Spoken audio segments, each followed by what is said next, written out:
First part, you still want to do well. You still want to show up, but you can't seem to figure out where to start. This video is for the woman who's doing her best, but still feels behind. Welcome to Deep Work Haven, your refuge for clarity, structure, and space to think. If your life is packed, your mind is full, but your goals still matter, you're not broken, you're just overloaded, and this space was built just for you. In this episode, I'm taking a look at powerful mindset shifts to help you push your limits, get centered, set intentions, and find more clarity like the best of them. Not because you should be doing more. Believe me, many of us are already doing too much or doing the most, but because you deserve to feel clear again. And not talking about hacks, I'm talking about restoration and realignment. Stick around to the end. Also, I'll give you a one slide recap to save and return to on hard times. Pain is not your enemy. Maybe no one told you. Stagnation is.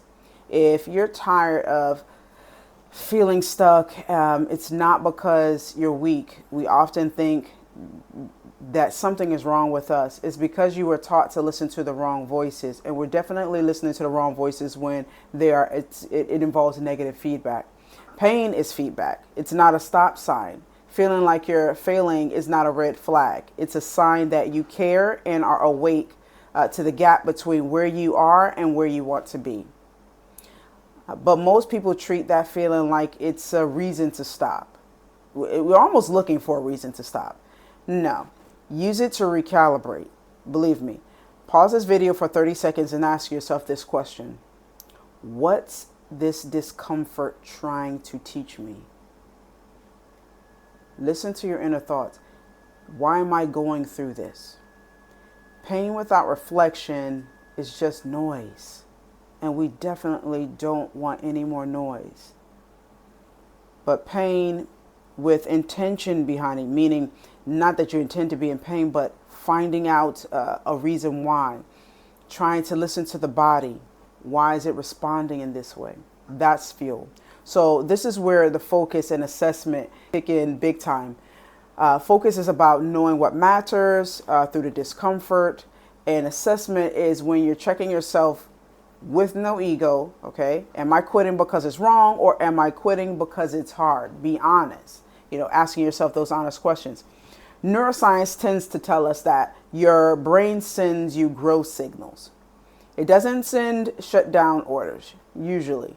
This means the brain is trying to inform you that a problem exists and you must actively work toward it. The goal is to read struggle like a language. So what do I mean? If you're feeling boredom, it's monotonous, it's the same thing I'm doing over and over, that's you building discipline. That's you putting in the reps. If you're an athlete or if you're working out, you want to keep going. The message is keep going. We're listening to our body, right? Resistance. When I feel the resistance, I'll give you an example. In my knees and my elbows, and sometimes maybe in my shoulders, I'll start to feel an agitation. And that agitation lets me know that either I'm on the edge of some sort of growth, I'm trying to figure out a new path, I'm learning a new skill. Any of those things lets me know, keep going, push through this. You're on the verge of something. Overwhelmed. When I'm overwhelmed, I tend to step back, zoom out of focus, because usually we're lasered in and we're micromanaging and we're just paying too much attention. But sometimes you need to zoom out, prioritize. Okay, I'm going to do this. Now I'll do that later. Maybe I'll come back to this one.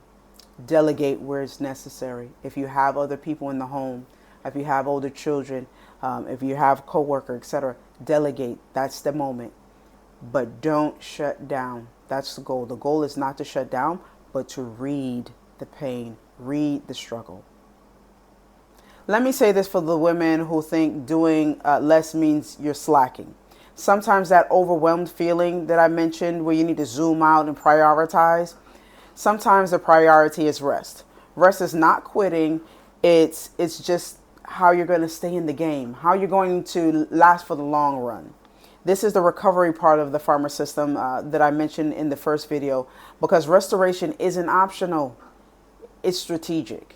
That's very important for many women, moms, wives, etc. We need to remember that rest and restoration is not optional. It is very strategic, and real productivity honors your energy cycles, not just your task lists. Okay? So one of the things that we can do is switch our mind toward an identity-driven action or actions. Okay? You don't need more time, although this is how it might seem. You need fewer distractions. You need fewer distractions and more intention. Well, how would a mom with a family get rid of distractions, you might be asking? Easy. Well, not so easy, but you get it. You understand. You're going to have to own your journey. You're going to have to ditch the blame. You're going to have to focus on what you can control. Okay? You're going to have to say, this is mine to fix, and then you're going to have to take action. Aligning your actions with your desired identity makes change more lasting. That's one way. Meaning the identity is the anchor that precedes the behavior. Not I want to be, I'm thinking about doing this, etc. No. You don't wait to feel like the woman you want to be. You reframe your actions as evidence of who you are becoming. Because discipline is just identity in motion. Okay? So that boredom you might feel because you're doing the same thing, or you're doing some of the same routines, etc. You're creating, you're strengthening, you're building. You become the kind of person who is disciplined with that reframe. Okay? You say out loud, I am a woman who follows through. I am a woman who follows through. I am a woman who prioritizes my needs. I am a woman who can read the language of my body and my system.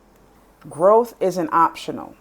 So the next part of our mindset shift is that basically we must understand that growth isn't optional. If you don't grow, you'll stay stuck in survival mode. And that's not who you were built to be. We were not built to be in survival mode. We have stages, okay? Waiting for the right time is self-sabotage, dressed up as patience. Don't be confused and don't delude yourself. Oh, I'm going to wait. The children are young. Or, maybe if you're at home, mom, you're going to wait until you get back out there. Or you're going to wait until your husband reaches or your spouse reaches a certain level at the job, etc. Ask yourself, are you safe but stuck? Okay, let that resonate. Let that resonate in your soul. Are you safe but stuck? There's a difference here. Okay, so let's move on. Discipline is greater than motivation. Motivation is a vibe, and we know how much we love a good vibe. However, vibes are temporary and temperamental. Motivation is fleeting. Discipline is reliable. That's what we need. We need reliable sources. Discipline is a decision. Okay? That vibe, that motivation you're waiting for. Remember, you're waiting because you want to be patient. I'm going to wait until I feel it. You may never arrive. Building routines and sticking to them paves the way to success. Momentum isn't about waiting to feel ready. It's built through small, repeated decisions and tiny sacrifices that lead to future freedoms. We're all about decisions. We make 1,000 of them a day. We know about sacrifices. We make those all the time as well. Discipline isn't about doing more. It's about protecting energy and building anchors. So those routines are not so that you build some sort of boring system. It's so that you can maximize your efficiency. All right? Routines. Routines are supportive, and they are the backbone that gives your future self a chance to thrive, to think, to maneuver how you need to maneuver. Women with families, you know how our lives run smoother when we found a routine or a system that works. Use those routines to cultivate a discipline that flexes with your life circumstances. We need flexibility in our lives. We have too much going on. Women over 40, as I mentioned before in a separate video, life changes. We have pivots that are happening. We're taking care of children. We might be taking care of aging parents. We are taking care of our home. We are entrepreneurs. We might be working outside the home. We are so many hats in one. Okay? So what you can do, what you can actually do, okay? What you can actually do. And these are some of the things that the best, they push through and make it to the other side. So we're going to embrace and see what they have to offer. So embrace the monotony. Talked a little bit about that. This is tough for many of us, myself included. I do not like monotonous tasks. So I have to keep telling myself to find the benefit so that I don't just get run down by the mundane. I really hate, I almost hate reruns. You know, if you know what I mean, you know what I mean. Don't crave fireworks. What do I mean by that? It means get excited about the consistency. Get excited about the fact that you are sticking to a plan and you are moving closer towards your goal. It's not going to be pretty and fun and all of these things all the time because that's our reality. That's everyone's reality, and we understand that. We try our best to find a way to enjoy the process. We're trying the best to identify with what where we're going, but understand I don't need you to crave fireworks. Unrealistic. It's not always cute, trendy, or exciting, but it is needed. So these are your reps, your tasks that need to be done, those routines that are going to make your life smoother and easier. Do the reps.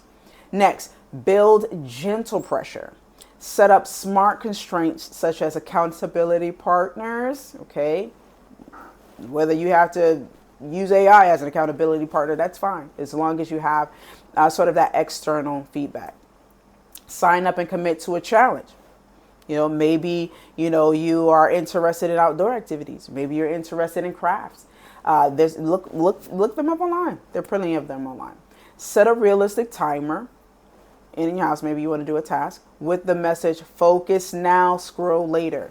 Okay, so this is where I tend to use sort of Pomodoro timers and it'll keep me on track with my main schedule that I've already set. I might be doing deep work at that moment, or I might be doing a sprint run at that time, which just means I'm just very quickly need to get some big wins in, or maybe even some little wins, those types of things. So don't wait to feel ready. Put that pressure on yourself, gentle pressure, be kind to yourself, but stringent, and keep it moving. Next, practice honest self-checks. Ask yourself, what am I pretending not to see? What am I blinding myself to on purpose because it's uncomfortable? What's draining me that I'm tolerating? This is a big one. What is draining me that I'm tolerating? And ask yourself the next one, why am I tolerating? What am I getting out of this? Where am I expecting miracles without putting in the reps or making excuses? It's just honest self-talk, self-checks. Take the shades off and see yourself. And last, rest with intention and detach from the drama. Okay, so I blended the two here.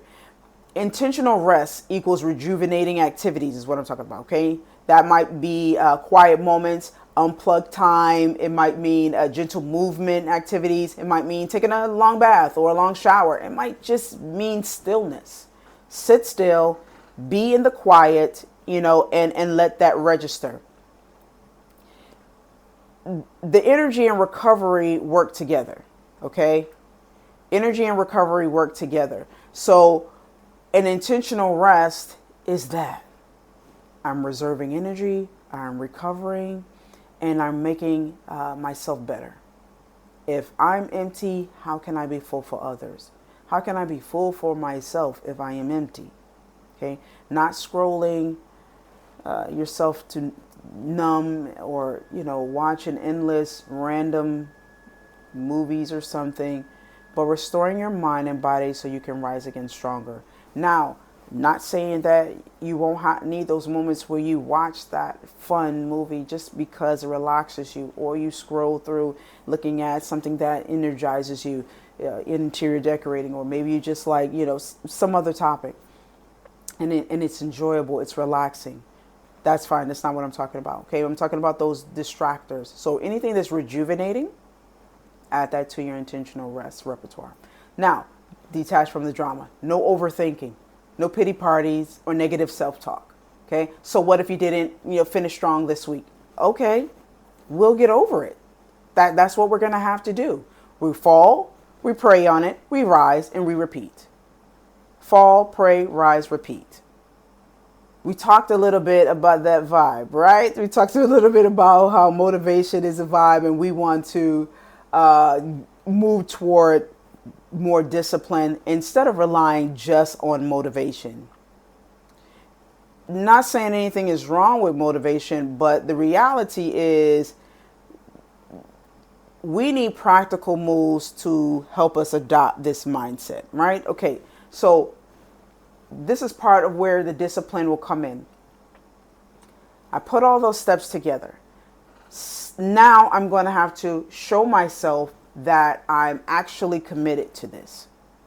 Okay, this is the discipline. I'm actually committed to everything that we've talked about so far. One thing we could do, journal once a week. You can choose any of these. Okay, so I'm going to read through the 5, and you can choose any one that makes sense. Journal once a week. Ask, where am I stuck and what's holding me back? Remember that gentle sort of self-talk, but honest self-talk. You can use your journal to ask those heavy questions, but be honest. What do you have to lose? Really, this is your journal. It's not open for the public. Put your heart, your spirit, your soul, put your energy into this and be honest. Second, set up 3 non-negotiables. Keep them small, keep them sacred. So this could be weekly, or you can have some maybe monthly non-negotiables. But whatever it is, it's something that's sacred to you, something special. Okay, because it's going to keep you on track. It's going to keep you involved and invested. Thirdly, rehearse your future self. What would she do today? Okay, you get up, what would my future self do? Okay, I'm going to go get my tea. I'm going to go sit by this window. I'm going to get my notebook, write out my top 3 tasks for today. Whatever that is that your future self would be doing, rehearse it as often as you can. Your mind needs to see the visuals. You need to think about it. You need to maneuver as that person is and will be and should be. 4, do one hard thing per month. Something that stretches you, even if it scares you or bores you. As long as it's a hard thing in your consideration. Whatever that is, commit to that. Do that. It will be eye-opening, believe me. And especially the ones that scare you. Wow, because once you're on the other end of the fear, you look back and wonder, why? What was that all about? What did I cry through that moment for? Because sometimes, we get into situations and there's fears there, and like myself, maybe you're like me, I have to release it through tears. I get rid of it, and then afterwards, I feel so much better. It's like sort of cathartic, like I've released it. And now I know, okay, get yourself together. What do we need to do? And how can I get it done? Am I equipped with what I need? So, one hard thing per month. And lastly, say, so what when things go wrong? This is your bounce back cue. Okay, that didn't work out. Okay, so what? What am I going to do now? Okay, what do we need to do now? What do we need to recalibrate? Do I need to talk to someone? Do I need to start over from scratch? Do I need to rethink about this? What do I need to do now? So what? That's me being kind to myself and compassionate with myself and knowing that this will take time. That's what it means. It means I am worth the time to be compassionate and learn what myself needs. We've been through 5 sort of mindset twisters, shifts, whatever you would like to call them. I have a question. What's growing in your life? Right now, what's growing in your life? Weeds of distraction or seeds of purpose? And seriously, will you be the gardener nurturing growth or just a bystander pulling weeds? Our goal is to take charge with intentional clarity, intentional focus, and prioritized recovery. You're not fixing what's broken here. You're building something new. Do you hear that? You're building something new. One breath, one boundary, one brave move at a time. We rise, we fall, we pray, repeat. If you found any of this useful, consider subscribing to Deep Work Haven, your refuge for clarity, structure, and a space to think. See you in the next one.